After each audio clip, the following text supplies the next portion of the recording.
Welcome to my channel. Today we are going to discuss about one digital IR filter design problem using impulse invariant method. Okay, so in the previous video we discussed one problem. Okay, so the that is the H of S, the transfer function is directly given. So using impulse invariant method, we converted into the digital filter. Okay, so now we are going to discuss about the second problem. So this is also an university question. So you see the question, design a third order Butterworth digital filter using impulse invariant technique. Assume the sampling period t equal to 1 second. Okay, so this is the 13 mark question. So here we have to design the third order Butterworth filter. Here the specification is not given. Okay, so directly third order Butterworth digital filter you just design using impulse invariant method. Sampling period is only given. Okay, so you know the procedure for a Butterworth filter. So already the analog Butterworth filter we designed in previous video. If you want to learn how to design the analog Butterworth filter, okay, so there are certain procedures there. We have to find order of the filter. Then from the table we have to take the normalized Butterworth polynomial. Then we have to find cutoff frequency. Then we have to replace S with S by omega C and so on. Okay, the steps are there. If you want to learn that video, I will give link in the description box. You can refer it. Okay, so the first step. So here directly the order, third order Butterworth filter given. Okay, so that's why. So already we are having one table. Okay, so the normalized Butterworth filter polynomial table already we are having. So using that table, if n is 3 means the transfer function of the normalized Butterworth filter is this one. Okay, so from the table we are directly taken for third order filter, the H of S equal to the transfer function of analog Butterworth filter is H of S equal to 1 by S plus 1 S squared plus S plus 1. Okay, so if you want how to take this means, so in Butterworth filter design, I given that table. Okay, in the design procedure, I given the table. So from that table, you just take down. Okay, so what is the next step? In the design of digital IR filter in impulse invariant method, first we have to express this analog transfer function as a addition of the single pole transfer function. That is, the H of S can be expressed as C1 by S minus P1 plus C2 by S minus P2 then plus C3 divided by S minus P3. So we have to expand this transfer function as a addition of the single pole transfer function. We have to express like this. So in order to convert this transfer function into this, we have to use the method partial fraction method. So in partial fraction method, the H of S can be splitted as A by the first root S plus 1. And this S squared plus S plus 1, we have to calculate the root.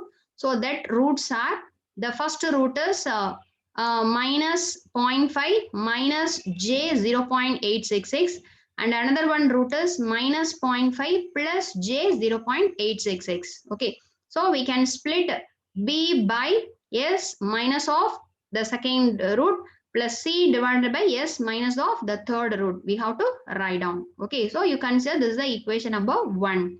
And in this we have to find out the partial fraction coefficient ABC. This A, B, C is nothing but our C1, C2, C3. Okay, so how to calculate A? Already you know the method. The A is calculated by what is the value under A? S plus 1 multiplied with the total transfer function H of S. So what is the H of S value? 1 by S plus 1 into S squared plus S plus 1.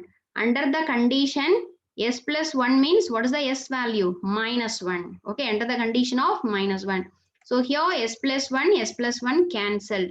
Then wherever in the remaining term, wherever S is available, in the place of S, you just substitute minus 1.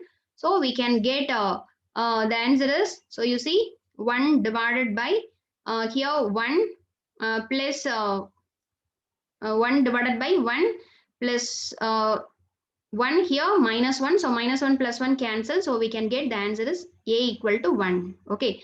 Similarly, B is calculated by what is the value under B? S plus 0.5 plus J 0.866 multiplied with the h of s under s equal to, so in this, what is the root? The pole value equal to minus 0.5 minus j 0.866. Okay, minus 0.5 minus j 0.866. Okay, so under the condition s equal to minus 0.5 minus j 0.866. Okay, so here s plus this cancel.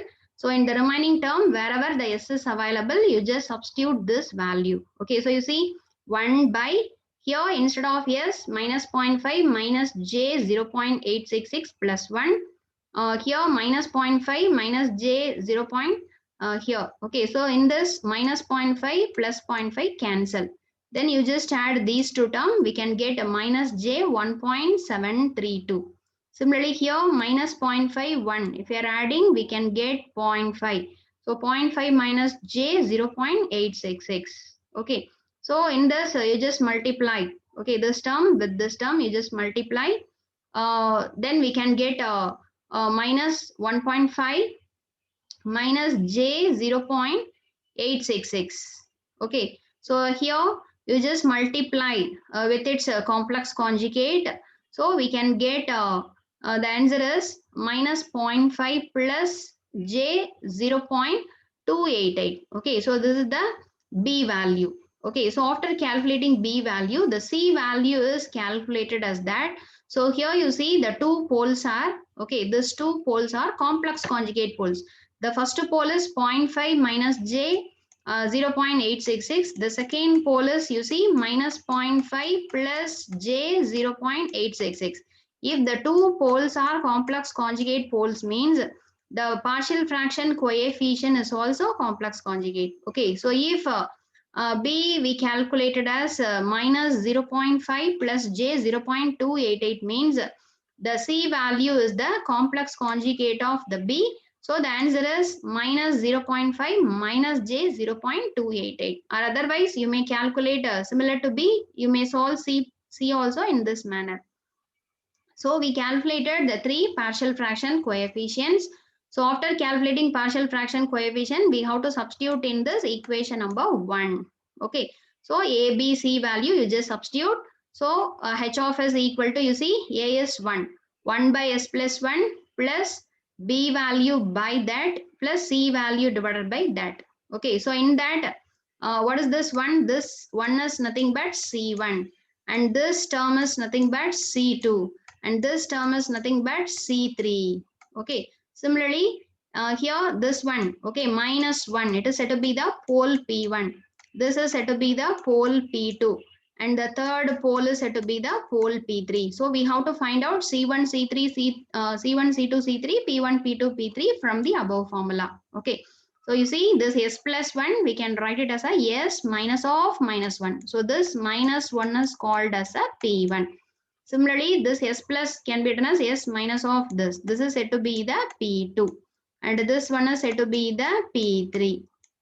Okay. So you note down this pole P1, P2, P3 as well as the constant C1, C2, C3 from the above equation. Okay. So you see, so after noting that, you see P1 is minus 1, P2 is this, P3 is this. Similarly, C1 minus 1, C2 is this, C3 is this. Okay. So in impulse invariant method, you know, if the analog transfer function is in this structure, summation k equal to 1 to n ck by s minus pk, means then the digital transfer function h of z is equal to summation k equal to 1 to n ck by 1 minus e power pkt z inverse. Okay, so we are having the transfer function in the structure. So in order to convert the digital transfer function, so this is the corresponding digital transfer function. So simply you substitute C1, C2, C3 value, P1, P2, P3 value in this formula, we can get the digital transfer function. Okay, so you see, so the h of z is equal to, if you are expanding the summation, k equal to 1, 2, 3. So first, if you are putting k equal to 1, C1 by 1 minus e power P1 t z inverse. Okay, similarly plus C2 by 1 minus e power p2t z inverse plus c3 by this. Okay. So you substitute the value. What is the c1 value? C1 is 1 divided by 1 minus e power p1. What is p1? Minus 1. So e power minus 1 into z inverse. Okay. Plus c2. What is c2? Minus 0.5 plus j 0.288 divided by 1 minus e power P2. What is P2? Minus 0.5 minus j 0.866 into Z inverse. Okay. Plus C3. C3 is minus 0.5 minus j 0.288 divided by 1 minus e power minus P3 into Z inverse. Okay. So after that, this e power you just split into two things. E power minus 0.5, e power minus j 0.866. Similarly, this e power you split. Okay, so you calculate the answer for e power minus 0.5. Okay, and e power minus j 0.66 separately. So after that, you just this e power minus 1 value you calculate. Then you rearrange, you take LCM throughout this equation. After rearranging, we can get the answer is h of z is equal to 1 by 1 minus 0.368 z inverse plus minus 1 plus j 0.66 z inverse by 1 minus 0.786 z inverse plus 0.368 z power minus 2. Okay, so this is the transfer function of our digital analog Butterworth filter. Okay, third order Butterworth filter. Okay, this is the corresponding transfer function of the third order Butterworth digital filter. Okay, so this is the design procedure in impulse invariant method. Okay, so simply first we have to design the analog filter, then that analog transfer function we have to express in terms of sum of the single order transfer functions. So from that we have to find out c1 c2 c3 p1 p2 p3. Then we have to substitute that c1 c2 c3 p1 p2 p3 in this formula. H of z is equal to summation k equal to 1 to n ck by this, and after that if you are rearranging we can get the answer. Okay, so this is the procedure in order to design the digital Butterworth filter using impulse invariant method. Okay, so thanks for watching my channel, and please subscribe my channel for more videos. If you want to learn all lecture videos related with this subject in my channel in the name of discrete time signal processing, the playlist is there. In that playlist all videos are available in order, you can learn. Okay, I will give link for that video in the description box, you can refer it. Okay, thank you, we will meet in the next video.